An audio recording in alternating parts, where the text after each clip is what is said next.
Hello everyone, welcome to my YouTube channel. So बच्चों, आज हम क्लास 6 की यानी कक्षा 6 की गणित विषय की वर्कशीट नंबर 14 करने वाले हैं, जो कि आपकी 19 अगस्त की वर्कशीट है, 19 अगस्त की वर्कशीट है। सो वीडियो को स्टार्ट करने से पहले सभी बच्चे चैनल को सब्सक्राइब कर लीजिए और इस वीडियो को लाइक भी कर दीजिए। तो चलिए वीडियो को स्टार्ट करते हैं। तो यहाँ पर हम पूर्णांक का परिचय पढ़ने वाले हैं। ठीक है, दैनिक जीवन में हमारे पूर्णांक किस तरीके से यूज़ किए जाते हैं वो हम देखेंगे। तो पूर्णांक जो होता है वो हमारा दो तरीके का होता है। एक होता है धनात्मक, जिसका मतलब होता है प्लस। ठीक है, एक होता है ऋणात्मक, जिसका मतलब होता है माइनस। तो यहाँ पर देखो, पहले तापमान 0 डिग्री सेल्सियस से 29 डिग्री ऊपर है। अब ऊपर तापमान जाएगा तो आप प्लस 29 डिग्री सेल्सियस लिखेंगे। अगला देखो, तापमान 0 डिग्री सेल्सियस से 2 डिग्री सेल्सियस नीचे। अब नीचे जा रहे हैं यहाँ पे तापमान, तो यहाँ पे आप माइनस लगाओगे, -2 डिग्री सेल्सियस। अगला देखो, समुद्र तल से ऊपर माउंट एवरेस्ट की ऊंचाई। अब समुद्र तल से हम ऊपर की ऊंचाई देख रहे हैं, तो इसमें हम प्लस लगाएंगे, प्लस 8848। अगला देखो, समुद्र तल से नीचे मरीना ट्रेंच की गहराई देखनी है। अब नीचे की तरफ जब हम गहराई देखेंगे तो यहाँ माइनस लगा देंगे। अगला देखो, 3000 बैंक में जमा किए गए हैं, तो जमा करेंगे तो +3 और बैंक से निकालेंगे तो माइनस लिखेंगे, इसीलिए बैंक से 4000 निकाल गए हैं, तो यहाँ पे हमने माइनस लगाना है। आगे देखो, कक्षा में 12 छात्र और आ गए हैं। अब कक्षा में 12 छात्र और आ गए हैं, तो इसमें प्लस लगा देंगे। और कक्षा से 2 छात्र जो हैं वो स्थानांतरित हो गए, यानी उनका ट्रांसफ़र हो गया, तो -2।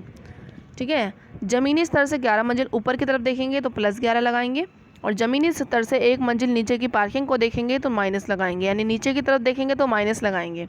जब आप 10,000 कमाते हैं तो +10,000, जब आप 400 रुपये खर्च करते हो तो माइनस लगाएंगे, -400। तो इस तरीके से आपको देखना है कि प्लस आपको कहाँ लगाना है, यानी धनात्मक पूर्णांक आपका कौन सा होगा और ऋणात्मक पूर्णांक आपका कौन सा होगा। आगे बढ़ते हैं।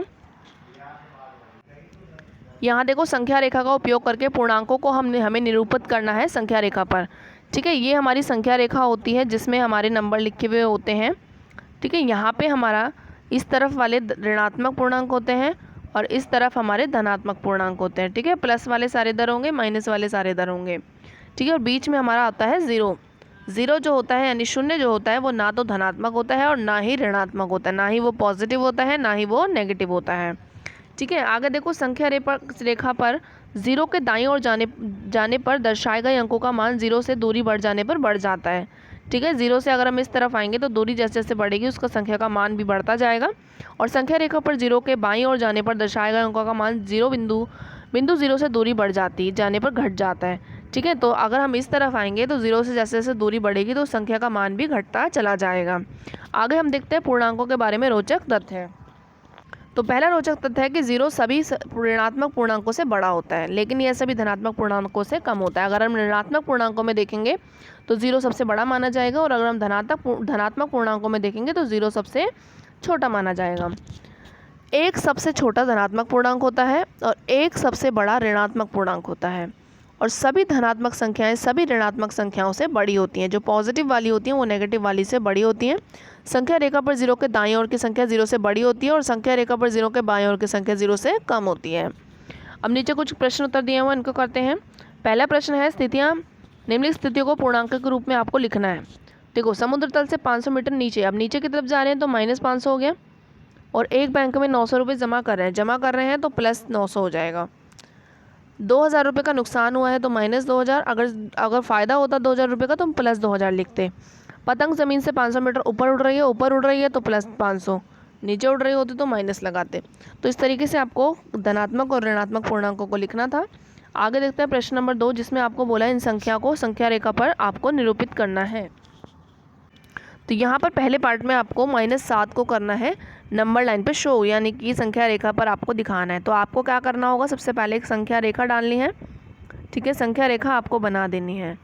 तो यहाँ पर आपका हो जाएगा 2, यहाँ 1, यहाँ 0, यहाँ पे -1, यहाँ पे -2, यहाँ पे -3, यहाँ पे -4, और फिर -5, -6 और एंड में -7। ठीक है, आगे देखो, -7 को आपने शो करना है, तो -7 को कैसे आप शो करोगे, इस तरफ, ये रहा आपका -7 नंबर लाइन पे, तो ये आपका हो जाएगा -7। अगला देखो, +3 को आपने शो करना है नंबर लाइन पे, तो +3 को शो करने के लिए आप क्या करोगे, एक नंबर लाइन डालोगे। ठीक है, नंबर लाइन डालने के बाद आपको क्या करना है, यहाँ पर 0, यहाँ पे 1, यहाँ पे 2, यहाँ पे 3 और यहाँ पे -1 और यहाँ पे -2। ठीक है, तो इसको आपने नंबर लाइन पे शो करना है। तो कैसे करोगे, यहाँ पर आपका ये जो +3 है वो यहाँ पर है, तो यहाँ पे आपने शो कर देना है +3। अगला देखो 0 को शो करना है, 0 भी देखो यहीं पे है, इसमें शो कर दो या फिर इसमें देख लो, ये आपका 0 हो जाएगा।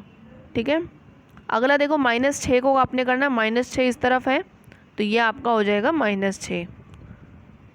इस तरीके से आपको इन चारों नंबरों को नंबर लाइन पे शो कर देना है, संख्या रेखा पर निरूपित कर देना है। ठीक है, और जाने से पहले वीडियो को लाइक और चैनल को सब्सक्राइब करना मत भूलना। मिलते हैं नेक्स्ट वीडियो में, तब तक के लिए बाय बाय।